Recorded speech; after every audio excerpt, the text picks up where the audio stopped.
আমন্ত্রণ জানাচ্ছি দেশ বিদেশের অর্থনীতি ও ব্যবসা বাণিজ্যের আপডেট নিয়ে বিশেষ আয়োজন বাণিজ্য অর্থনীতিতে আপনাদের সঙ্গে আছি আমি গোলাম রাব্বি। বাণিজ্য অর্থনীতির এই আয়োজনে আমরা প্রতিদিনকার যে আপডেটগুলো থাকে এবং একই সাথে ঘটে যাওয়া যতগুলো অবকাঠামো এবং উন্নয়নের খবরাখবর আমরা জানাই, একই সাথে আলোচনা করি বাণিজ্য অর্থনীতিতে ঘটে যাওয়া সাম্প্রতিক সময়ের নানা বিষয়াবলী নিয়ে। আমাদের সঙ্গে আজকে স্টুডিওতে আলোচনার জন্য যুক্ত হয়েছেন অধ্যাপক ডক্টর মোহাম্মদ আইনুল ইসলাম, সাধারণ সম্পাদক বাংলাদেশ অর্থনীতি সমিতি এবং রেজিস্ট্রার জগন্নাথ বিশ্ববিদ্যালয়। আমাদের সঙ্গে জুমে যুক্ত হবেন জনাব জাহিদুল হাসান, প্রকল্প পরিচালক, রূপপুর নিউক্লিয়ার পাওয়ার প্ল্যান্ট নির্মাণ প্রকল্প। আমাদের সঙ্গে আরও অনলাইনে যুক্ত হবেন জনাব সালাউদ্দিন চৌধুরী, গার্মেন্টস মালিক ও সদস্য, বিজিএমইএ।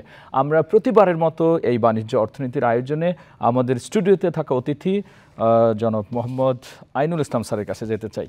স্যার, এখন যে বাণিজ্য অর্থনীতির যে দিকটার মধ্যে আমরা দিয়ে যাচ্ছি, সেখানে দেখা যাচ্ছে যে অবকাঠামো ডেভেলপমেন্টে সরকার কিন্তু প্রতিবেশী দেশগুলো এবং পাশের দেশগুলোর সাথে নানাভাবে কাজ করছে। সেই ক্ষেত্রে এই যে উদ্যোগগুলো, এটি আসলে বাংলাদেশের অর্থনীতি এবং বাণিজ্যের ক্ষেত্রে কোন কোন দিক দিয়ে ইতিবাচক?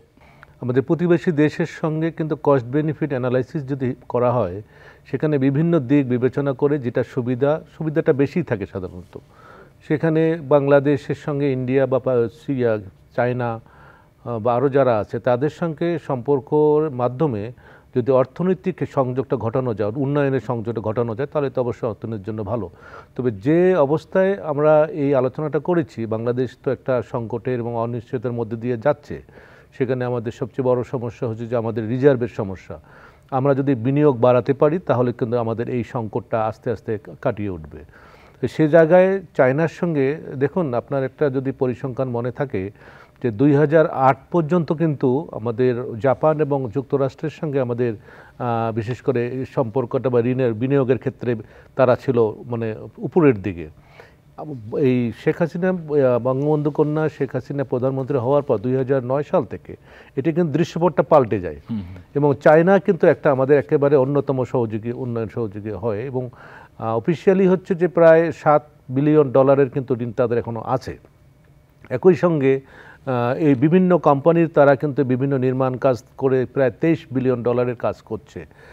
তাছাড়া এবং আমি বলবো যে এই যে ঋণের ক্ষেত্রে যে শর্ত বা ইন্টারেস্ট থাকে, সেখানে কিন্তু চায়নার এই সুবিধাটা পাওয়া যায়। এবং তাছাড়া চায়না বাংলাদেশে যেমন বঙ্গবন্ধু আমাদের পদ্মা সেতুর ক্ষেত্রে, যদিও আমরা এটা নিজস্ব অর্থায়নে করেছি, কিন্তু তাদের বিশেষ করে প্রকৌশল এবং টেকনিক্যাল যে সাপোর্টটা কিন্তু ওটা চায়নার কাছ থেকে পাওয়া গিয়েছে। এবং একই সঙ্গে বঙ্গবন্ধু যে টানেল, সেটা কিন্তু চায়না করে দিয়েছে এবং অনেকগুলো চলমান। এবং সবচেয়ে যেটা এই মুহূর্তে দরকার, যে আমাদের 100 প্রায় অর্থনৈতিক অঞ্চল আমরা করছি, সেখানে কিন্তু বিনিয়োগের একটা বিশাল সম্ভাবনা আছে। সেই জায়গাগুলোতে বিভিন্ন দেশ আসছে, দেখছে। চায়নার আগ্রহটা আমরা একটু বেশি দেখছি। সুতরাং সেদিক থেকে এবারকার যে আমাদের প্রধানমন্ত্রী যে এখন চায়না সফর করছেন, নিশ্চয়ই এই জিনিসগুলো আলোচনা হবে। আমরা জেনেছি যে 20টি প্রায় অর্থনৈতিক সমঝোতা স্বাক্ষর হবেন এবং হবেন, এবং সেখানে অবকাঠামো, যোগাযোগ, অন্যান্য বিশেষ করে আইটি, এই বিষয়গুলো কিন্তু উঠে আসবে।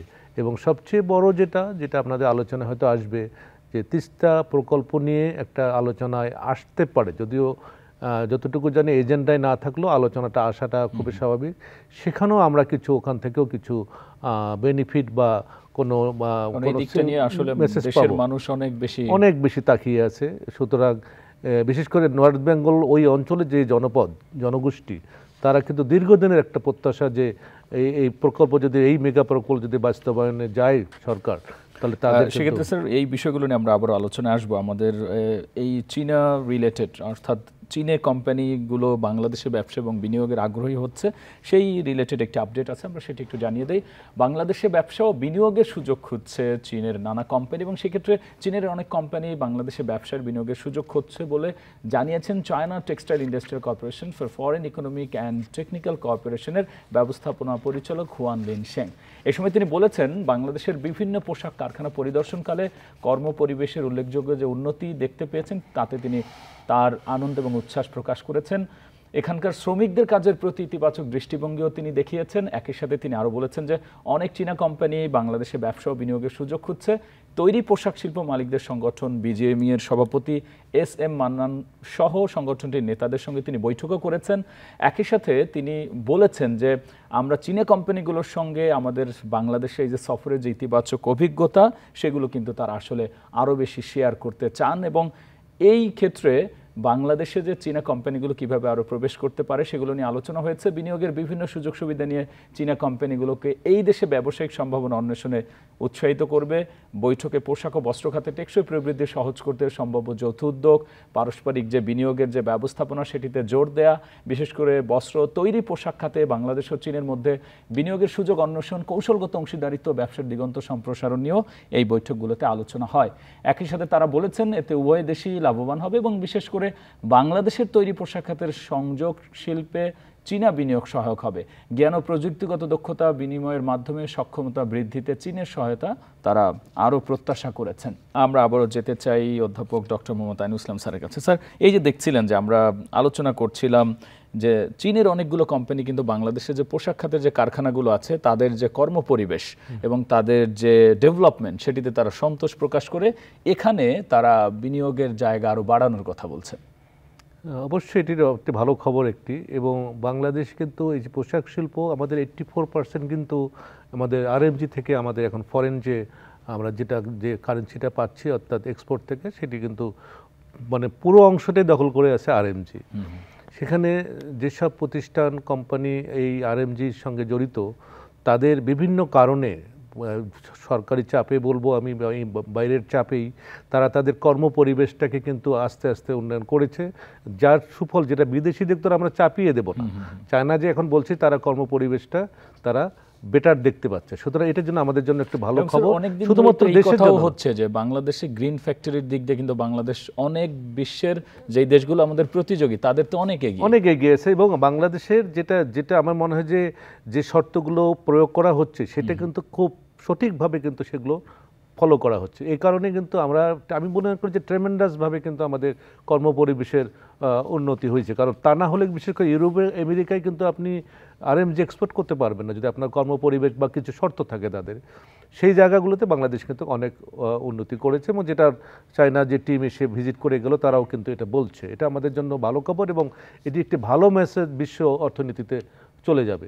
এবং আমরা এলডিসি গ্রাজুয়েশনের পরে আমাদের তো এই জিনিসগুলোই আমাদেরকে ফেস করতে হবে, সুতরাং কম্পিটিশনে বাংলাদেশের এই প্রতিষ্ঠানগুলো কতটুকু টিকে থাকতে পারবে তার জন্য যে প্রিপারেশনের ব্যাপার বলবো আমি, এই প্রিপারেশনের একটা অন্যতম দিক কিন্তু অলরেডি আমরা অর্জন করেছি। এলডিসি গ্র্যাজুয়েশনের কথা বলছিলেন, এই ক্ষেত্রে কিন্তু ব্যবসায়ীদের একটা অংশ বা তারা বলছেন যে এই যে সরকারের বিভিন্ন সুযোগ সুবিধা যেটা সহায়তাগুলো একটু কমে গেছে, সেই জায়গাগুলো নিয়ে যদি আপনার মন্তব্য বলেন। না, মন্তব্য বলতে এটা নিয়ে আলোচনা হচ্ছে, ব্যবসায়ী প্রতিষ্ঠানগুলো এটা নিয়ে আবার এক ধরনের দাবিও দিচ্ছে যে সরকার তো এলডিসি গ্রাজুয়েশনের পরে কীভাবে আমাদের এই চ্যালেঞ্জগুলোকে মোকাবেলা করতে হবে এটাকে প্রস্তুত করার জন্য বিশেষ করে তাদের যে সহায়তা দেওয়া হয়েছে এতদিন প্রচুর সহায়তা দেওয়া হয়েছে কিন্তু তাদেরকে, এবং এটার কারণেই কিন্তু আমাদের পোশাক শিল্প বা বস্ত্র শিল্প কিন্তু অ্যাপারেল যে খাত এটা কিন্তু এগিয়ে গেছে। যেহেতু 26 সালে এরপরে আমরা আরও সময় পাবো কিনা, আপাতত আমরা যদি বলি যে 26 সালে আমাদের অনেকগুলো সুযোগ সুবিধা থেকে আমরা কিন্তু মানে পাবো না সুযোগ সুবিধাগুলো, সেটাকে সামনে রেখেই কিন্তু সরকার এতদিন থেকে যে সহায়তা দেওয়া হয়েছে সেটা খুব আস্তে আস্তে কিন্তু 0.05% সহায়তাগুলো কমানো হচ্ছে এবং 25-26 গিয়ে কিন্তু আর 1% বাকি থাকবে, সেটি পরের বছর সেটা কি করা হবে। কিন্তু স্যার ব্যবসায়ীরা বলছেন আগে করা হয়ে গেছে। হ্যাঁ, কিন্তু আগে করা তার মধ্যে আস্তে আস্তে তো সেটা, কারণ ইন্ডিয়াতে 2004 সালে তারা কিন্তু গ্রাজুয়েটেড হয়েছে, তারপরে থেকে তারা কিন্তু কিছু কিছু ক্ষেত্রে সহায়তা তারা রেখে দিয়েছে, কিন্তু আমাদের ওই জায়গাটা হোমওয়ার্ক করে যে জায়গাগুলোতে WTOর একেবারে শক্ত শর্ত আছে সেগুলোকে বাইরে রেখে যেগুলো করা যায় বার্গেনিং করে সেই জায়গাগুলোতে কিন্তু সহায়তাটা অব্যাহত রাখা উচিত। তা না হলে এটা আমাদের লাইফলাইন বলবো আমরা, এটা যেন কোনোভাবেই যেন বাধাপ্রাপ্ত না হয়। এটি আমার মনে হয় যে উভয় পক্ষে আলোচনা ডায়ালগ করে এবং হোমওয়ার্ক করে তারপরে কিন্তু এই সিদ্ধান্তগুলো নেওয়া উচিত, যে বিশেষ করে শুল্কের ক্ষেত্রে, ভ্যাটের ক্ষেত্রে, এই এই জায়গাগুলোতে কোনো কনসিডারেশনে রাখা যায় কিনা।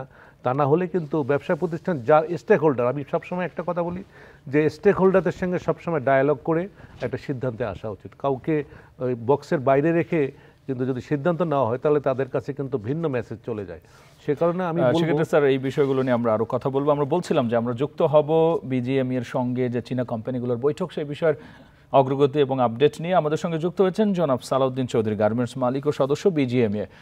জনাব সালাউদ্দিন চৌধুরী, আপনি আমাকে নিশ্চয়ই শুনছেন এবং আপনি শুনছিলেন যে আমরা আলোচনা করছিলাম এই যে বিজিএমইএর সঙ্গে চীনা প্রতিনিধি দলের যে বৈঠক, সেই বৈঠকে আসলে আপনাদের পক্ষ থেকে কি কি উঠে আসলো এবং চীন কিভাবে আসলে আপনাদের যে নানা ধরনের ইতিবাচক উদ্যোগ নিয়ে তারা উচ্ছ্বসিত প্রশংসা করলো, সেটির বিশ্লেষণ এবং আপনার সার্বিক অগ্রগতি নিয়ে যদি একটু বলেন। চীন আমাদের আসলে মেজর ডেভেলপমেন্ট পার্টনার, শুধু ব্যবসায়িক পার্টনার আমি বলবো না, আমাদের মেজর ডেভেলপমেন্ট পার্টনার। আমার নিজেরও চায়না আমার বিগেস্ট পার্টনার। অপো মোবাইল যে প্ল্যান্ট বাংলাদেশে, সেটা আমার সাথেই আমার এখানে তারা স্থাপন করেছে, অপো মোবাইল যেটা বেনলি ইলেকট্রনিক। সো চায়নার সাথে আমাদের যে সম্পর্ক, এটা আসলে স্বাধীনতা থেকেই শুরু হয়েছে সম্পর্কটা। আমাদের যে ডেভেলপমেন্ট, সেটা একটা বড় ভূমিকা রেখেছে চায়না। আর আমাদের আজকে এই যে মাননীয় প্রধানমন্ত্রী, আপনারা জানেন যে বৃষ্টির মতো চুক্তি স্বাক্ষর করেছেন, অধিকাংশই আমাদের যে চায়নার সাথে ব্যবসায় কিভাবে বাড়ানো যায়, বিনিয়োগ কিভাবে বাড়ানো যায়। আপনারা জানেন চায়না আমাদের মেজর ডেভেলপমেন্ট পার্টনার। সো আমাদের যে মাননীয় প্রধানমন্ত্রী আজকে চায়নায় যে চুক্তি স্বাক্ষর করেছেন 20টি, অধিকাংশই আসলে আপনারা জানেন ব্যবসায়িক সংক্রান্ত চুক্তি। উনি আমাদের দিক নির্দেশনা দিয়েছেন দুই কান্ট্রির ব্যবসায়ীদের, যে কিভাবে আমি পরিচয় করে দিলাম, চুক্তি স্বাক্ষর করে দিলাম, এখন আপনারা নিজেরা কথা বলে নেন যে কিভাবে আপনারা নিজেদের মধ্যে বিনিয়োগ বাড়াবেন। চায়না আমাদের আসলে আমার নিজেরও মেজর পার্টনার হলো চায়না। আপনারা জানেন যে Oppo mobile Bangladesh assembly plant, সেটা আমার এখানে স্থাপন করেছে তারা। সো চায়নার যে পরিবেশ, আমরা যেটা জানি যে তারা কিন্তু যেটা চায় আমাদের এখানে কর্ম পরিবেশ সকল কিছু ওয়ান স্টপ সার্ভিস। আমাদের এখানে এখন অনেক কিছু প্রবলেম আছে, আপনারা জানেন আমাদের অনেক কিছু দীর্ঘমেয়াদী বোর্ডে বা এনবিআর এর বিভিন্ন কিছু নীতিমালা আছে, তারা নতুন কিছু নীতিমালা তারা রিল্যাক্স করে, কিন্তু পরবর্তী বছরই সেইগুলো আবার উঠিয়ে নেওয়া হয়। এই জিনিসগুলো নিয়ে তারা আসলে একটু বিরক্ত। সো আমরা আশা করি যে হয়তো আমাদের মাননীয় প্রধানমন্ত্রী গেছেন এবং চায়না প্রধানমন্ত্রীর সাথে ওনার বৈঠক হবে এবং দুই দেশের ব্যবসায়ীরা বসছেন। আমরা আশা করবো এই জিনিসগুলো নিয়ে আলোচনা হবে, যাতে আমাদের পুরোপুরি তাদেরকে চায়নাকে কিভাবে আমরা আসলে বিনিয়োগ বান্ধব আরো করতে পারি, কিভাবে আসতে পারে তারা এখন বিনিয়োগ করতে পারে, সেই বিষয়গুলো নিয়ে আলোচনা হবে। আরেকটা বিষয়, আমাদের পূর্ববর্তী বক্তা যেটা বলেছেন যে গার্মেন্টস এর বিষয়টা, আমাদের 50 বছর একটা সেক্টর, গত 10 বছর আমাদের নিরাপদ কর্ম পরিবেশ করতে আমাদের অনেক পরিশ্রম করতে হয়েছে। আপনারা দেখেছেন আজকে আমরা 200-র উপরে প্লাটিনাম সার্টিফাইড ফ্যাক্টরি, বাংলাদেশের সবচেয়ে বেশি বিশ্বের মধ্যে গ্রিন ফ্যাক্টরি এখানেই তৈরি। তো আমরা মনে করি চায়নাদের এখন নজর আমাদের আরএমজি সেক্টরের দিকে। তো আমরা মনে করি আমাদের এখন অনেক প্রতিষ্ঠান আছে, আমরা অনেক ব্যবসায়ী আছি যারা কষ্ট করছি, স্ট্রাগল করছি। আপনারা জানেন বিভিন্ন কারণে আমরা জিনিসপত্রের প্রাইস পাচ্ছি না, আমরা নতুন বাজার খুঁজতে একটু কষ্ট হচ্ছে আমাদের। তারপর আমাদের র মেটেরিয়ালস দাম বেড়ে গেছে, ওয়ার্কারের বেতন বেড়ে গেছে, কর্ম পরিবেশ করার জন্য ফ্যাক্টরির খরচ বেড়ে গেছে। এই জিনিসগুলো নিয়ে আমরা স্ট্রাগল করছি। আমাদের মেজর, আমরা কিন্তু ব্যবসা করি ব্যাংকের লোন নিয়ে। এখন আমাদের একটু প্রবলেম হচ্ছে, অনেক ব্যবসায়ী অনেক সমস্যায় পড়ে যাচ্ছে লোন নিয়ে বা ঋণ নিয়ে।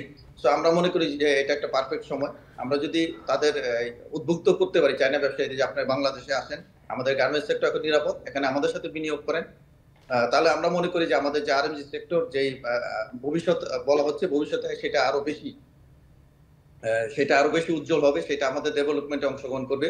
তো কিন্তু সেই জন্য আমাদের মনে হয় যে চায়নার ব্যবসায়ীরা এখন যে প্রবলেমগুলো ফেস করছে আমাদের দেশে বিনিয়োগের জন্য, দীর্ঘসূত্রিতা বা এনবিআর নীতিমালা নিয়ে তারা একটু প্রশ্ন করে, এই জিনিসগুলো নিয়ে তাদের স্কিলড ওয়ার্কার, এই জিনিসগুলো নিয়ে আমাদের কাজ করতে হবে। সাথে সাথে আমাদের তাদেরকে অপরচুনিটি গুলো দেখাতে হবে যে আমাদের দেশে বিনিয়োগ করলে তারা কি কি সুবিধা পাবে, কি তাদের জন্য আমাদের মনে হয় যে আলাদা টাস্ক ফোর্স করতে পারে সরকার, যে তারা কি কি প্রবলেম গুলো ফেস করছে বা কি কি সমাধান গুলো চায়, তারা কিভাবে তারা এখন বিনিয়োগ করতে চায়, সেই বিষয়গুলো নিয়ে যে সরকার একটা কমিটি করতে পারে তাহলে সেটা ভালো হবে। আমি মনে করি এটা আমি আগেও বলেছিলাম একটি টেলিভিশনে। আর আমাদের এখানে আপনারা জানেন যে আরএমজি সেক্টর এখন অনেক সিক ফ্যাক্টরি আছে আমাদের এখানে। তারা যদি এখানে আসে, তারা যদি যৌথভাবে এই সিক ফ্যাক্টরি গুলোতে বিনিয়োগ করে, তাহলে আমরা মনে করি আমাদের এক্সপোর্ট আরো অনেক বাড়বে। পাশাপাশি এক্সপোর্টের পাশাপাশি তারা কিন্তু আমাদের একটা মেজর বাজারও হতে পারে। আপনারা জানেন ইউরোপ আমেরিকায় আমরা কিন্তু অনেক বছর, আমাদের 50 বছর হয়ে গেছে সেক্টর উপরে হয়ে গেছে, আমরা করছি। সেখানে কিন্তু আমাদের এখন আমরা আগের মতো যে রেসপন্স সেটা কিন্তু পাচ্ছি না। আমাদের আপনারা জানেন সবকিছু খরচ বেড়ে গেছে, কিন্তু আমাদের কিন্তু প্রাইস তারা বাড়ায়নি। তো আমরা মনে করি আমাদের নতুন যে বৃহৎ বাজার সেটা হতে পারে চায়না।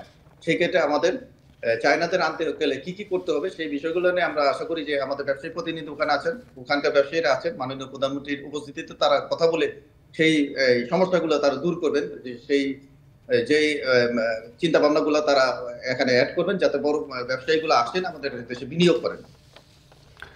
জনাব সালাউদ্দিন চৌধুরী, আপনাকে ধন্যবাদ আমাদের সঙ্গে যুক্ত হয়ে আপনার মন্তব্য জানানোর জন্য। আমরা আমাদের সাথে যে আপডেটগুলো আছে বাণিজ্য অর্থনীতি তার কয়েকটি আবার জানিয়ে দিতে চাই। আমরা দেখতে পাচ্ছি যে জুনে মূল্যস্ফীতি কমে দাঁড়িয়েছে 9.72%। মে মাসের তুলনায় জুন মাসে সার্বিক মূল্যস্ফীতি কিছুটা কমেছে। এই মাসে সার্বিক মূল্যস্ফীতি কমে দাঁড়িয়েছে 9.72%, যা মে মাসে ছিল 9.89%। রবিবার বাংলাদেশ পরিসংখ্যান ব্যুরো অর্থাৎ বিবিএস এর জুন মাসের যে মূল্যস্ফীতির প্রতিবেদন প্রকাশ করে সেখানে এই তথ্য জানা যায়। বিবিএস জানিয়েছে জুন মাসে খাদ্যপণ্যের মূল্যস্ফীতি কমে দাঁড়িয়েছে 9.72%, যা তার আগের মাসে ছিল 9.89%। আর খাদ্য বহির্ভূত পণ্যের মূল্যস্ফীতি কমে দাঁড়িয়েছে 9.15%, যা তার আগের মাসে ছিল 9.19%। বিবিএস এর প্রতিবেদনে বলা হয়েছে গ্রামে সার্বিক মূল্যস্ফীতি কমে দাঁড়িয়েছে 9.88%, যা তার আগের মাসে ছিল 9.99%। আর শহরের দিকে যদি আমরা একটু দৃষ্টি দেই তাহলে সার্বিক মূল্যস্ফীতি দেখতে পাচ্ছি কমে দাঁড়িয়েছে 9.58%, যা তার আগের মাসে ছিল 9.72%। এবং তৃতীয় দেশে বাণিজ্যে বাংলাদেশ ও ভারত একে অপরের বন্দর ব্যবহার করতে চায়।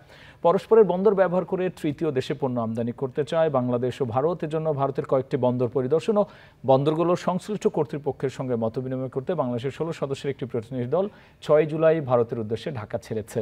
বাংলাদেশ বর্তমানে সিঙ্গাপুর, শ্রীলঙ্কা, মালয়েশিয়ার বন্দর দিয়ে তৃতীয় দেশে পণ্য রপ্তানি করে, আর এখন তৃতীয় দেশের সঙ্গে বাণিজ্য করতে ভারতের সীমান্তবর্তী রাজ্যগুলোতে বন্দর ব্যবহার করতে চাইছে ঢাকা। বাংলাদেশের প্রতিনিধি দল তামিলনাড়ুর চেন্নাই, অন্ধ্রপ্রদেশের বিশাখাপত্তনম ও কৃষ্ণপত্তনম এবং পশ্চিমবঙ্গের হলদিয়া সহ কয়েকটি বন্দর পরিদর্শন করবে বলে বাংলাদেশের নৌ পরিবহন মন্ত্রণালয়ের এক আদেশ থেকে জানা গেছে। প্রতিনিধি দলের কলকাতার একটি বন্দর পরিদর্শন করার কথা রয়েছে। নৌ পরিবহন মন্ত্রণালয়ের যুগ্ম সচিব এস.এম. মোস্তফা কামালের নেতৃত্বাধীন প্রতিনিধি দলে নৌ মন্ত্রণালয়, বাণিজ্য মন্ত্রণালয়, পররাষ্ট্র মন্ত্রণালয় ও একাধিক ব্যবসায়ী সংগঠনের প্রতিনিধিরা রয়েছেন। আমরা যদি দেখি যে বর্তমানে বাংলাদেশ সিঙ্গাপুর, শ্রীলঙ্কা, মালয়েশিয়ার বন্দর দিয়ে কিন্তু তৃতীয় দেশে পণ্য রপ্তানি করছে। আর বাংলাদেশের সড়ক, রেলপথ, সমুদ্র ও নৌবন্দর ব্যবহার করে ভারতের ট্রান্সশিপমেন্ট চুক্তি রয়েছে নেপাল ও ভুটানে। পণ্য রপ্তানির জন্য বাংলাদেশকে বিনামূল্যে ট্রানজিট দিয়ে আসছে ভারত। আমরা আবারও স্যারের কাছে যাই। স্টুডিওতে থাকা অতিথি ডক্টর মোহাম্মদ আইনুল ইসলাম স্যার। স্যার, দুটো বিষয় আমরা যদি একটু দেখি যে এই যে একটা দেশ আবার আরেকটা দেশের এই যে আমদানি রপ্তানিতে সুযোগ সুবিধা দিচ্ছে, এটি তো পররাষ্ট্রনীতি এবং অর্থ বাণিজ্য সম্প্রসারণে অনেক বড় ভূমিকা রাখে। এখন দেখুন, আমরা যে সময়টাতে বাস করছি এটা কানেক্টিভিটির যুগ। যত বেশি আমরা কানেক্টিভিটি করব তত কিন্তু অর্থনীতি এগিয়ে যাবে। সেখানে এই যে আমরা তৃতীয় একটা দেশের সাথে আমরা বাণিজ্যের জন্য ব্যবহার করে আসছি, তো সেই জায়গায় আমি মনে করি যে এইটা যে ফিজিবিলিটি স্টাডি করে যদি এগুলোকে ব্যবহার করার, কারণ ইন্ডিয়া বাংলাদেশেরটা করবে, বাংলাদেশ ইন্ডিয়ারটা করবে, তাহলে কিন্তু আমাদের কিন্তু অর্থনীতি কিন্তু উভয়ই লাভবান হবে। ইন্ডিয়া লাভবান হবে এবং বাংলাদেশ তো অবশ্যই হবে। সে জায়গাতে যে যে ক্ষেত্রগুলো তৈরি হচ্ছে এখন আস্তে আস্তে কিন্তু অনেক ক্ষেত্রই তৈরি হচ্ছে, তাদের যদি রেল এবং যোগাযোগ ব্যবস্থার সঙ্গে লিঙ্ক করা যায় তাহলে কিন্তু আমরা এই সুবিধাটা পাবো। তবে সমস্যাটা যেটা হচ্ছে যে আমরা যে বার্গেনিংটা করব, সেই বার্গেনিংয়ে কিন্তু আমাদেরকে উইন উইন সিচুয়েশনে যদি থাকতে পারি আমরা, তাহলেই কিন্তু আমাদের একেবারে পুরো জনগণকে এটাকে সাপোর্ট দেবে কিন্তু। কারণ অর্থনীতি এগিয়ে যাচ্ছে এবং বিশ্বের সঙ্গে অন্যান্য দেশের সঙ্গে তাল মিলাতে গেলে আমাদের এই জায়গাগুলোতে অবশ্যই আমাদের নজর দিতে হবে। সে জায়গায় আমি মনে করি যে একেবারে দক্ষ কূটনীতিক, অর্থনৈতিক কূটনীতি বলবো আমি এটা, অর্থনৈতিক কূটনীতিটার মাধ্যমে এই জায়গাগুলোতে আমাদের সাথে কি বলে যুক্ত হয়ে আমাদের বেনিফিটটাকে এক্সপ্লোর করতে হবে। সেক্ষেত্রে স্যার, এই যে তৃতীয় দেশের সঙ্গে আবার এখন কিন্তু পাশের প্রতিবেশী দেশের সঙ্গেও একসাথে একতাবদ্ধ হয়ে নানা ধরনের আয়োজন করার দেখতে পাওয়া যাচ্ছে, সেই ক্ষেত্রে কোন কোন জায়গাগুলোতে আসলে সতর্ক থাকা দরকার? সতর্ক হলো সার্বভৌমত্ব একটা বিষয় আছে যেটা আমরা সবাই বলি, সে জায়গাতে এখন আলোচনাটা হতে পারে। প্লাস যে এই যে মানে ফিজ বা ফেয়ারটা যেটা এই জায়গাতে যদি আমরা আসলে একেবারে দক্ষ কোনো গোষ্ঠীকে দিয়ে যদি আমরা অ্যানালাইসিস করে বলি যে তুমি 1 টাকার জায়গায় তুমি দেবো 60 পয়সা, আমি দেবো 40 পয়সা বা 50 পয়সা 50 পয়সা, এটা যে গ্রহণযোগ্য এটা হয় তাহলে কিন্তু কোনো অসুবিধা নেই। কিন্তু যদি দেখা যায় যে না, সেখানে 60 আর 20 এবং 80% হয়, তাহলে কিন্তু এটা সংশয় থেকে যায় যে তাহলে আমরা কি কারণে আমরা এই এই চুক্তিগুলো করব বা এই সমঝোতাগুলো করব। সুতরাং এটা উভয় দেশকেই এগিয়ে আসতে হবে, যার সঙ্গে করি না কেন এগিয়ে আসতে হবে যে উভয়ের মঙ্গল, কারণ এই অঞ্চলে যদি উন্নয়ন হয় উভয় কিন্তু বেনিফিটেড হবে, কারণ নানান কারণে কিন্তু একটা দেশের সঙ্গে আরেকটা দেশের একটা সম্পর্ক থেকে যায়। সেই জায়গায় আমি বলবো যে এটা উভয় দেশেরই কিন্তু এগিয়ে আসতে হবে যে আমরা এই এই এই এই অঞ্চলটাকে আমরা উন্নয়নের দিকে নিতে চাই।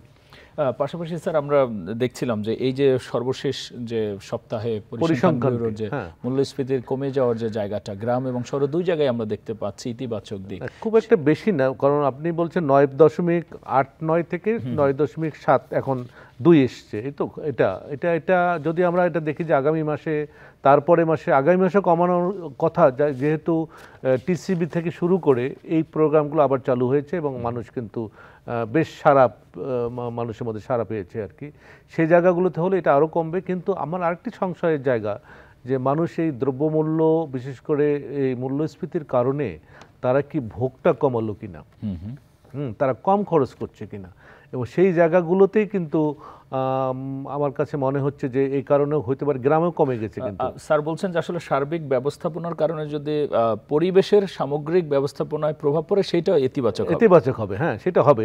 কিন্তু আরেকটা বিষয় যেটা হলো যে জনগণের কিন্তু ক্রয় ক্ষমতা বাড়ানোর সেই ব্যবস্থাটাও কিন্তু করতে হবে, কারণ গ্রাম অঞ্চলে আসলে যেটা বলছেন ঠিকই যে গ্রাম অঞ্চলে মানুষের বেড়েছে, এবং এই যে মূল্যস্ফীতির বিষয়টা গ্রামের মানুষ অনেক কিছু বিকল্প পায়। সেই জায়গায় কিন্তু তারা চাল না খেলে আটা খাচ্ছে, আটা না খেলে অন্য কিছু ফলমূল খাচ্ছে, সেটাও একটা বিষয়। কিন্তু সেই জায়গাতে আমাদের জন্য এটা ভালো খবর যে কিছুটা হলেও কমেছে, এবং আগামীতে যদি আরও কমে তাহলে যেটা জনগণকে একটা স্বস্তি দেবে। এই ক্ষেত্রে স্যার আরও একটু আপনি বলছেন খুব কম, মানে তুলনামূলকভাবে আমরা দেখলাম সেই ধারাটা তারপরে শুরু হলো। কারণ আপনি দেখেন, আমরা যদি এখন বলি শ্রীলঙ্কা সেই 69% থেকে তারা 4 পয়েন্টে এসছে, আমরা কিন্তু ওর মধ্যে ঘোরাফেরা করছি। আমরা কিন্তু গত 10 মাস 11 মাসে কিন্তু 7.2 এর দিকে এখানে আসি আমরা। এটা অবশ্যই 5 এর কাছাকাছি থাকলে ভালো। দীর্ঘদিন কিন্তু আমাদের এখানে একটা সুনাম ছিল আমাদের যে আমরা মূল্যস্ফীতিকে আমরা 5-6 এর মধ্যে, 5-6 এর মধ্যে ছিল, ধরে রাখতে পেরেছি। তা সুতরাং এখানে বাজার যেগুলো মানে বিষয়গুলো চলে আসছে, যে বাজার ব্যবস্থার উন্নয়ন, তারপরে সরবরাহ বাড়ানো এবং বিশেষ করে সুশাসন এস্টাবলিশ করা, তাহলেই কিন্তু এটা হচ্ছে। এখন চেষ্টা হচ্ছে, এখন আপনারা দেখছেন মিডিয়ার মাধ্যমে অনেক জায়গায় অনেক কিছু স্টেপ নেওয়া হচ্ছে। সেই জায়গাগুলোতে যদি অব্যাহত রাখা যায় এবং তদারকি বাড়ানো যায়, তাহলে জনগণ এটা একটা সুফল পাবে সামনের দিনগুলোতে।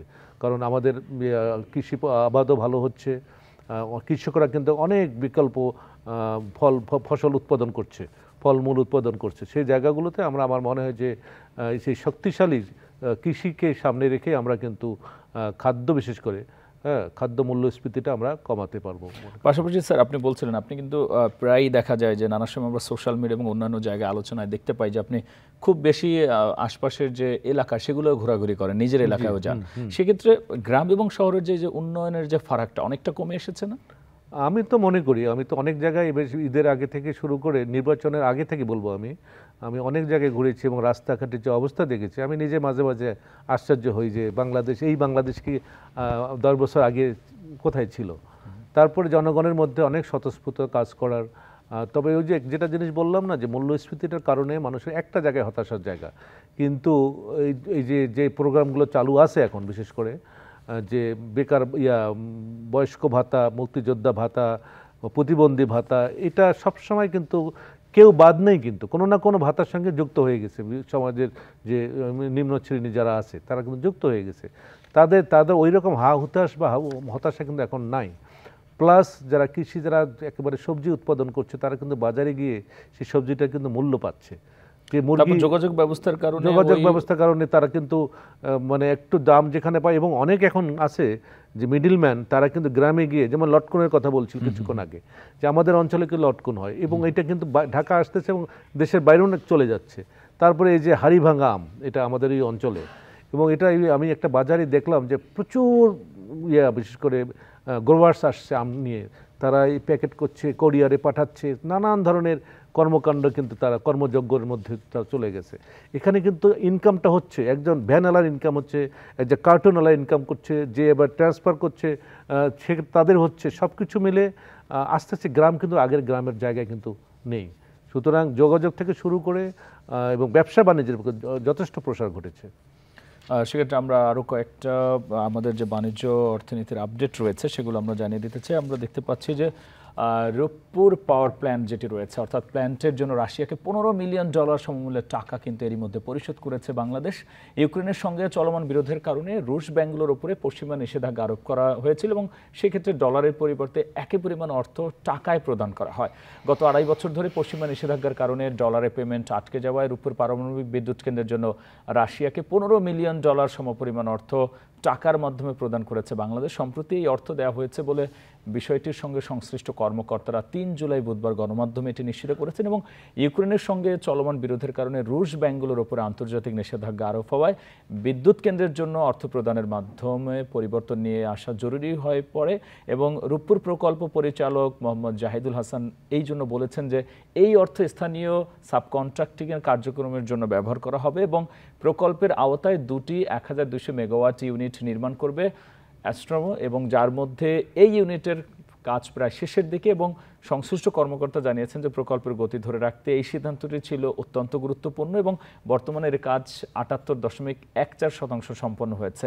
রাশিয়ার আর্থিক ও কারিগরি সহায়তায় পাবনার ঈশ্বরদীতে দেশের প্রথম পারমাণবিক বিদ্যুৎ প্রকল্প রূপপুর পারমাণবিক বিদ্যুৎ কেন্দ্রের নির্মাণ কাজ চলছে। বিজ্ঞান ও প্রযুক্তি মন্ত্রণালয়ের অধীনে বাংলাদেশ পরমাণু শক্তি কমিশন কর্তৃক বাস্তবায়িত প্রকল্পটি চলতি বছরের শেষ নাগাদ পরীক্ষামূলক উৎপাদন শুরু করবে বলে আশা করা হচ্ছে এবং এই পরীক্ষা সফল হলে আগামী বছর কেন্দ্রে বাণিজ্যিক উৎপাদন শুরু হবে। এই যে অন্য একটা মুদ্রার সামগ্রিক সমস্যা, যুদ্ধ বিগ্রহ তো সবসময় চলমান থাকেই, এই যে পরিবর্তনটা দুই দেশ আলোচনা করে নিজস্ব মুদ্রায় আবার টাকাটা পরিশোধ করা, সেটা তো একটা বড় ধরনের পরিবর্তন আমরা বলতে পারি অর্থনীতিতে। অবশ্যই এই যে কারেন্সি সোয়াপ বলে যে আমরা একমাত্র আগে ছিল যে মূলত ডলার কেন্দ্রিক ছিল, সেখানের কারণে কিন্তু সারা বিশ্বে কিন্তু ডলার একটা ক্রাইসিস হচ্ছিল। অনেকে এটিকে এক্সপোর্ট ইম্পোর্টের সঙ্গে মিলাতে পারেনি।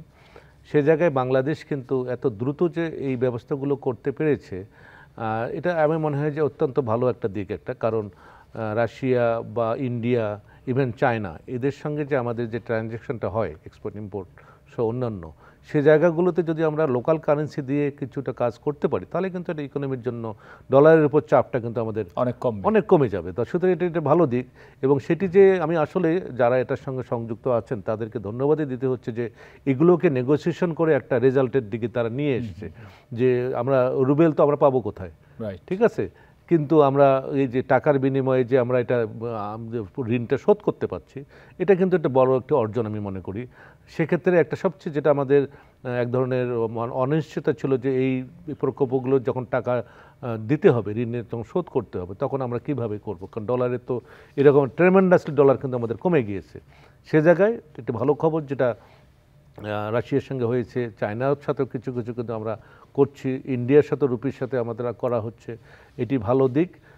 তবে এটা কতদিন করতে পারবো সেটা একটি বিষয়। এই জন্য আমাদের মানে রেডি থাকতে হবে, রিজার্ভের দিকে যে নজরটা আমরা দিয়েছি বা সেটি কিন্তু অব্যাহত রাখতে হবে, যে আমাদের ডলারের যে রিজার্ভটা সেই রিজার্ভে কিন্তু আমাদের নজর দিতেই হবে। সুতরাং এইটার লোনটা শোধ হয়ে গেল কথা, তারপরে তো আমাদের অন্যান্য বিষয়গুলো আছে।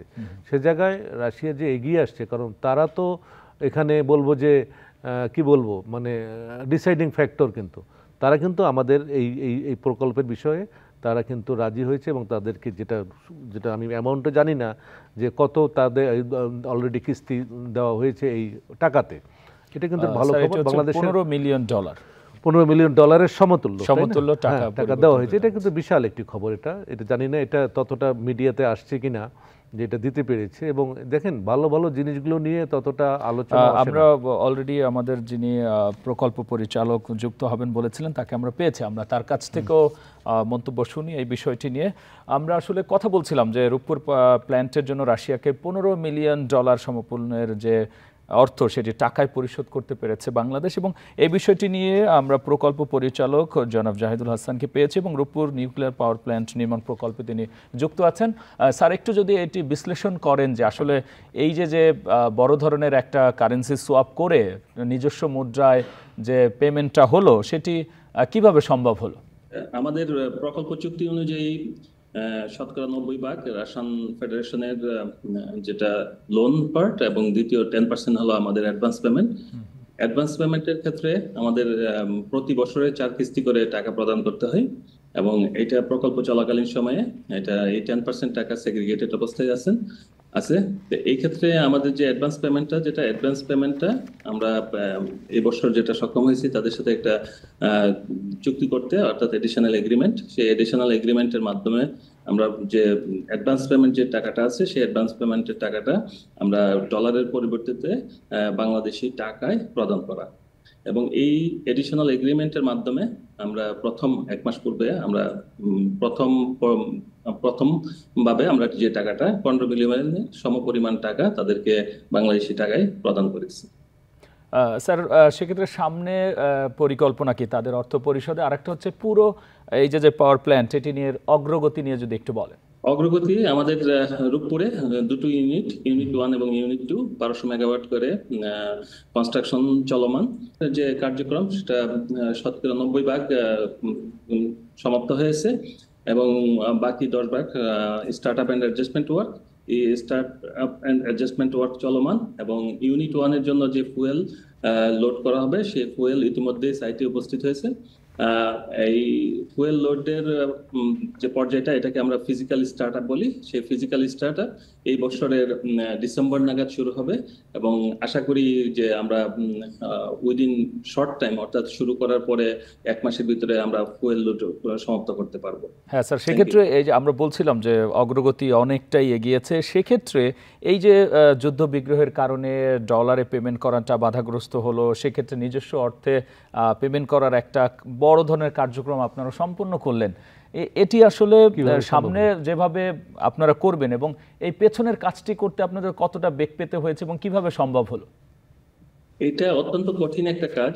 যখন আমরা প্রথম ফেডারেশনের সাথে আমরা ইন্টার গভর্নমেন্টাল এগ্রিমেন্টের আওতায় চুক্তি করতে বসি, তখন প্রথম পর্যায়ে আমরা চেষ্টা করেছিলাম যে অন্তত একটা পার্ট পেমেন্ট, অ্যাডভান্স পেমেন্টের একটা পেমেন্ট আমরা বাংলাদেশি টাকায় প্রদান করা যায় কিনা। তখন প্রথম পর্যায়ে যখন তারা কোনোভাবেই সেটা সম্মত হয়নি, কিন্তু পরবর্তী পর্যায়ে বিশ্ব পরিস্থিতির কারণে, বিভিন্ন সমস্যার কারণে, পেমেন্ট সংক্রান্ত জটিলতার কারণে রাশিয়ান ফেডারেশনের যারা আছেন অ্যাটমস টু এক্সপোর্ট, তারাও সম্মত হয়, এবং আমরাও এটা দিতে পারি আমাদের একটা বিশাল সফলতা মনে করি। এবং এই ক্ষেত্রে প্রথম পর্যায়ে আমরা 15 মিলিয়নের সমপরিমাণ টাকা তাদেরকে পেমেন্ট করেছি, এবং আমরা আশা করি, এবং তাদের সাথে যেটা তাদের সাথে আলোচনা চলমান, এবং আমরা আশা করছি যে খুব শীঘ্রই আমরা দ্বিতীয় পর্যায়ের একটা ভালো অ্যামাউন্টের টাকা, ডলারের যেটা অ্যাডভান্স পেমেন্ট আছে সেটা বাংলাদেশি টাকায় প্রদান করতে পারবো। তারা মৌখিকভাবে, অর্থাৎ এগুলি আলোচনা চলমান, এবং আশা করতেছি এটা সম্ভব হবে। স্যার, অসংখ্য ধন্যবাদ আপনার যুক্ত হওয়ার জন্য। স্যার অনেকগুলো ব্যস্ত ছিলেন, ইভেন স্যার জানিয়ে রেখে তিনি এখনো আসলে রাশিয়ার যে প্রতিনিধি দল, তাদেরই কোনো একটা প্রতিনিধি দলের সঙ্গে বৈঠক করেছেন। স্যার একটা বিষয় জানতে চাচ্ছিলেন, বলেন স্যার। না, আমি যেটা বলতেছি যে এটা একটা বড় প্রকল্প, এবং এখান থেকে যে বিদ্যুৎটা জেনারেট হবে সেটা ট্রান্সমিশনের ব্যাপারে এটার সঙ্গে কোনো লিঙ্ক করা আছে কিনা, যাতে করে আমরা ডিমান্ডটাকে, বিশেষ করে আমাদের যেটা সমস্যা হয় দীর্ঘদিন থেকে, যে ট্রান্সমিশনের জায়গাগুলোতে একটু সমস্যা দেখা দেয়, সেই জায়গায় কি এটার সঙ্গে একটা লিঙ্ক আছে কিনা? ধন্যবাদ স্যার। যে এটা ট্রান্সমিশন লাইনটা অত্যন্ত গুরুত্বপূর্ণ, যেটা নিউক্লিয়ার পাওয়ার প্ল্যান্ট কনস্ট্রাকশনের সাথে ট্রান্সমিশন লাইনটা অঙ্গাঙ্গভাবে জড়িত। আমরা প্রকল্প যখন আমরা হাতে নিয়েছিলাম 2015 সালে যখন চুক্তি স্বাক্ষর হয়েছিল, তখন আমরা পিজিসিবিকে, তারা পিজিসিবির যে উচ্চ পর্যায়ের কর্মকর্তা, তাদের উপস্থিতিতে একটা যৌথ সভার মাধ্যমে আমরা এই বিষয়গুলি অ্যাড্রেস করি প্রথমে, এবং পরবর্তী পর্যায়ে আমাদের যে পাওয়ার গ্রিড কোম্পানি আছে সেই কোম্পানি আমাদের ট্রান্সমিশন লাইনগুলি তৈরি করার কার্যক্রম হাতে নিয়েছে। এবং এখানে ল্যান্ডলাইন যেটা আছে, অর্থাৎ রূপপুর থেকে পাওয়ার এভাকুয়েট করার জন্য যে ল্যান্ডলাইন, তার শতভাগ কমপ্লিট হয়েছে। নদী ক্রস করার, বিভিন্ন নদীতে, যমুনা, পদ্মা, এই নদীগুলিকে ক্রস করার জন্য যে কার্যক্রম, সেই কার্যক্রম চলমান রয়েছে। এটা আশা করি কিছু কিছু কার্যক্রম পিজিসিবির হতে প্রাপ্ত তথ্য মতে আমরা দেখতে পাই যে কিছু কিছু কার্যক্রম তারা ইতিমধ্যে সমাপ্ত করছে, এবং কিছু কিছু কার্যক্রম আগামী বছরের মধ্যে সমাপ্ত করবে। এবং এই ক্ষেত্রে আমরা আশা করছি যে পিজিসিবির ট্রান্সমিশন ট্রান্সমিশন লাইনটা সঠিক সময়ে সমাপ্ত হবে। সঠিক সময়ে সমাপ্ত হওয়ার প্রেক্ষিতে আমরা রূপপুর নিউক্লিয়ার পাওয়ার প্ল্যান্টে কিছু কিছু টেস্ট এই ক্ষেত্রে ট্রান্সমিশন লাইনের উপর ভিত্তি করে সম্পন্ন করা হবে এবং সেই সফলতার সাপেক্ষে আমরা বিদ্যুৎ, আমাদের যে 1200 মেগাওয়াট প্রথম ইউনিটের বিদ্যুৎ আমরা ন্যাশনাল গ্রিডে সাবমিট করতে পারবো। আরও কয়েকটি আপডেট আছে, আমরা তার কয়েকটি দিয়ে আসতে চাই। আমরা দেখতে পাচ্ছি যে $4.5 কোটি একটা বিনিয়োগ পেয়েছে বাংলাদেশি তরুণ আরিয়ানের গ্রে ম্যাটার নামে একটি কোম্পানি, এবং তিনি সেই কোম্পানিটা কেবল বাংলাদেশে না দেশের বাইরে কিন্তু পরিচালনা করেন। এবং বাংলাদেশ প্রকৌশল বিশ্ববিদ্যালয়ে বুয়েট তিনি সাবেক ছাত্র আরিয়ান কবির এই স্টার্ট আপ গ্রে ম্যাটার রোবোটিক্সের $4.5 কোটি তিনি বিনিয়োগ পেয়েছেন, যা বাংলাদেশি মুদ্রায় যদি আমরা হিসেব করি 531 কোটি টাকার সমান। প্রায় 2 বছর আগে এই প্রতিষ্ঠান 200 কোটি টাকার বেশি বিনিয়োগ পেয়েছিল। কৃত্রিম বুদ্ধিমত্তা রোবোটিক্স কাজের নতুন ও বিকাশমান প্রতিষ্ঠান গ্রে ম্যাটার রোবোটিক যুক্তরাষ্ট্রভিত্তিক একটি কোম্পানি। এটির অন্যতম সহ প্রতিষ্ঠাতা ও প্রধান নির্বাহী কর্মকর্তা হলেন বাংলাদেশি আরিয়ান কবির, এবং 2020 সালে কোম্পানির এই যাত্রা শুরু হয় এবং গ্রে ম্যাটার রোবোটিক্সের জন্য $4.5 কোটি বি সিরিজের বিনিয়োগে নেতৃত্ব দিচ্ছে ওয়েলিংটন ম্যানেজমেন্ট। যুক্তরাষ্ট্রের $2.5 লাখ কোটি উৎপাদন শিল্পে শ্রমিকের ঘাটতি প্রকট, এবং সে কারণে ক্রয় দেশের পাহাড়ও তাদের জমে আছে, এবং সেই শিল্পের কাজগুলোকে কিভাবে আসলে অনেকগুলো কাজগুলো আসলে বিপজ্জনকও মানুষের জন্য করা, এবং সেই কাজগুলোকে ব্যাপক প্রশিক্ষণের দরকার আছে। ফলে 38 লাখ শ্রমিকের পদ শূন্য থেকে যাচ্ছে, এবং এই চ্যালেঞ্জ মোকাবেলায় আসলে কাজ করবে গ্রে ম্যাটার রোবোটিক্স। জুনে বেকারত্ব বেড়েছে যুক্তরাষ্ট্রে, বাড়ছে সুদের হার, কমানোর সম্ভাবনা। জুন মাসের যুক্তরাষ্ট্রে কর্মসংস্থান কমেছে এবং বেকারত্বের হার কিছুটা বেড়েছে। এই খবর প্রকাশিত হওয়ার পর ফেডারেল রিজার্ভের কর্মকর্তারা কিছুটা স্বস্তিতে আছেন। তবে এখন ফেডের কাছে আরও জোরালো প্রমাণ এসেছে যে মূল্যস্ফীতির বিরুদ্ধে চলমান যুদ্ধে তারা জিততে যাচ্ছে। ফলে চলতি মাসের শেষ দিকে মুদ্রানীতি কমিটির বৈঠকে নীতি সুধার হ্রাসের বিষয়ে আরও জোরালো তর্ক বিতর্ক হওয়ার পরিবেশ তৈরি হয়েছে। বার্তা সংস্থা রয়টার্স বলছে যে জুন মাসের বৈঠকের সময় ফেডের কাছে যে তথ্য ছিল তাতে দেখা গেছে মূল্যস্ফীতির বিরুদ্ধে চলমান লড়াইয়ের গতি কমে গেছে। ফলে চলতি বছর যদি নীতি সুধার কমানো হয় তাহলে বড়জোর একবার তা কমানো হতে পারে। এদিকে বিভিন্ন সূচকে দেখা গেছে মে মাসে যুক্তরাষ্ট্রে পণ্যের দাম এপ্রিল মাসের তুলনায় বাড়েনি, সেবা উৎপাদন খাতের গতি কমেছে, সেই সঙ্গে ছাঁটাইও বেড়েছে। তবে দক্ষ কর্মী তৈরিতে 100 কোটি টাকা দিতে আগ্রহী দক্ষিণ কোরিয়া, এবং এটি বলছে প্রবাসী কল্যাণ প্রতিমন্ত্রী। প্রবাসী কল্যাণ ও বৈদেশিক কর্মসংস্থান প্রতিমন্ত্রী শফিকুর রহমান চৌধুরী জানিয়েছেন, কোরিয়া ইন্টারন্যাশনাল কোঅপারেশন এজেন্সি কোইকা বাংলাদেশে দক্ষ কর্মী গড়তে 100 কোটি টাকার আর্থিক সহায়তার প্রস্তাব দিয়েছে, এবং রোববার প্রবাসী কল্যাণ ও বৈদেশিক কর্মসংস্থান মন্ত্রণালয়ের সম্মেলন কক্ষে কোইকার প্রতিনিধি দলের সৌজন্য সাক্ষাৎ শেষে তিনি এই কথা জানান। তিনি বলেন, কোইকা চট্টগ্রামে বাংলাদেশ কোরিয়া কারিগরি প্রশিক্ষণ কেন্দ্রটি আধুনিকায়ন চাহিদা নির্ভর দক্ষ জনশক্তি করতে আর্থিক সহায়তা করবে, এবং সেই প্রস্তাবটিকে মন্ত্রণালয়ের পক্ষ থেকে বলা হচ্ছে অনেক ভালো উদ্যোগ। এজন্য দ্রুত তাদের প্রস্তাবটি বাস্তবায়নের লক্ষ্যে কাজ করতে সংশ্লিষ্ট সবাইকে তিনি অনুরোধও করেছেন। আমরা একটু আলোচনায় যেতে চাই। স্যার, আপনি দেখছিলেন যে বাংলাদেশি তরুণ তিনি আমেরিকায় আসলে কোম্পানি খুলেছেন, এবং সেখানে তিনি বি সিরিজে 531 কোটি সমান, যদি বাংলাদেশি মুদ্রায় আমরা হিসেব করি, এত টাকা তিনি তহবিল উত্তোলন করতে পেরেছেন, বিনিয়োগকারীদের এতটাই আকর্ষণ করেছেন। তার পাশাপাশি আমরা দেখতে পাচ্ছি যে জুনে আমরা যেহেতু অর্থনীতি মূল্যস্ফীতি নিয়ে কথা বলছি, বেকারত্ব কিন্তু যুক্তরাষ্ট্রে বাড়ছে, যার কারণে সুদের হার কমানোর সম্ভাবনা দেখা দিচ্ছে। কারণ সেই ক্ষেত্রে যে তরুণের উদ্যোগটা নিয়ে যদি আমরা একটু কথা অনেক একটা ভালো একটি খবর আপনি দিলেন, যদিও আমি এটা দেখিনি, যে বাংলাদেশি তরুণরা কি যে করতে পারে তার একটা উদাহরণ কিন্তু এই আরিয়ান, তাই না, আরিয়ান কবির। হ্যাঁ, আরিয়ান কবির, সে যে গ্রে ম্যাটার্স রোবোটিক্সের বাংলাদেশে দেখুন, আমরা তো ডেমোগ্রাফিক ডিভিডেন্ডের কথা বলছি, এবং এই তরুণ সমাজ যে কতটা সৃজনশীল হতে পারে, এবং সে যে পুরো মানে বিশ্বের সঙ্গে বাংলাদেশকে কানেক্ট করে দিয়েছে। হ্যাঁ, সেখানে এরকম কিন্তু আরও অনেক আছে, তাদেরকে আসলে সহায়তা এবং খুঁজে বের করতে হবে। এবং সামনে যেটা আমরা বলি যে চতুর্থ শিল্প বিপ্লবকে সামনে রেখে যে চ্যালেঞ্জগুলো আসবে, সেখানে একটা উদাহরণ হচ্ছে যে বাংলাদেশ পারবে। সুতরাং এই আরও আরিয়ান আছে, আমাদেরকে তাদেরকে খুঁজে আসতে হবে। এটা সরকারকেও কিন্তু আর কাজ হচ্ছে, এটি তার প্রমাণ কিন্তু আরিয়ান। এবং রোবোটিক্সে বাংলাদেশে অনেক তরুণের আগ্রহ আছে এই জায়গাটাতে, এবং তারা কিন্তু কোথায় বিনিয়োগ করতে হবে সেই জায়গাটাও কিন্তু তারা খুঁজে বের করেছে। তারা কিন্তু একটা সাইড না, শুধু মেধা আছে তা নিয়ে বসে আছে তা না, কিন্তু এখন তারা কিন্তু বিনিয়োগ অলরেডি তারা যে তথ্যটি 531 কোটি টাকার একটা কি বলে পেয়েছে, তারা প্রপোজাল পেয়েছে। ইট ইজ গুড নিউজ, খুবই অর্থনীতির জন্য খুব ভালো। এবং এটা কি আমাদের যেটি বলা হচ্ছে যে এলডিসি গ্রাজুয়েশনের পরে যে আমরা যেটা চ্যালেঞ্জে থাকবো, তার এই যে একটা আমরা সুখবর পাচ্ছি যে পাশাপাশি বাংলাদেশের যে দক্ষ শ্রমিক সেই দক্ষ কর্মী তৈরিতে দক্ষিণ কোরিয়ার সঙ্গে 100 এটার কোটি সঙ্গে টাকা- লিঙ্ক কিন্তু এই খবরটা যেটা আপনি বললেন যে কোরিয়া হ্যাঁ, দক্ষিণ কোরিয়া তার দক্ষ শ্রমিক তৈরি করবে। তারা কিন্তু নিজের দেশে বাংলাদেশের সঙ্গে তারা কত ভালো সম্পর্ক, কত ভালো জানে যে বাংলাদেশের শ্রমিক তাদের দরকার, কিন্তু গ্যাপটা কোথায়? দক্ষতা, সেমি স্কিল বা একেবারে আনস্কিল লেবার, তাদেরকে দক্ষ করার জন্য দেখুন আমাদের টু ওয়ে কিন্তু এখানে বেনিফিট।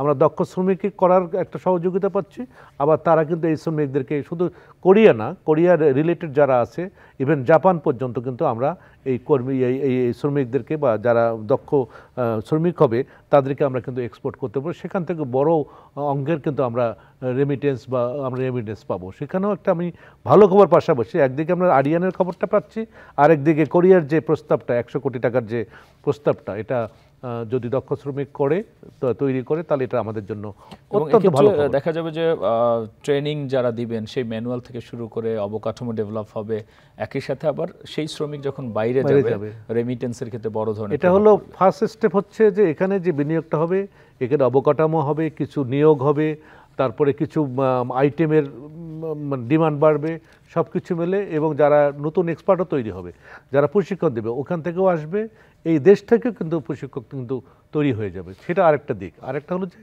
যারা বাইরে যাবে তারা তো রেমিটেন্স পাঠাচ্ছে, শুধু কোরিয়া না, এই শুধুমাত্র কোরিয়াকে উপলক্ষ করে না, এটা অন্য অন্য দেশেও কিন্তু এই দক্ষ শ্রমিককে আমরা পাঠাতে পারবো। সেক্ষেত্রে স্যার আমরা যদি আরেকটু বলি যে এই যে দক্ষ শ্রমিকের ক্ষেত্রে আমরা নানা বিষয় আলোচনা করছিলাম, তরুণরা এগিয়ে যাচ্ছে, আমাদের সময় একেবারেই শেষ করতে হচ্ছে, পরবর্তীতে অন্য কোনো আয়োজন হয়তো নানা বিষয় নিয়ে আরও কথা হবে। এই ছিল আমাদের অর্থ এবং বাণিজ্য নিয়ে আর সর্বশেষ যে সংস্করণগুলো আমরা আলোচনা করি বাণিজ্য অর্থনীতির আয়োজন। পরবর্তী আয়োজনে দেখা হবে। ধন্যবাদ সবাইকে।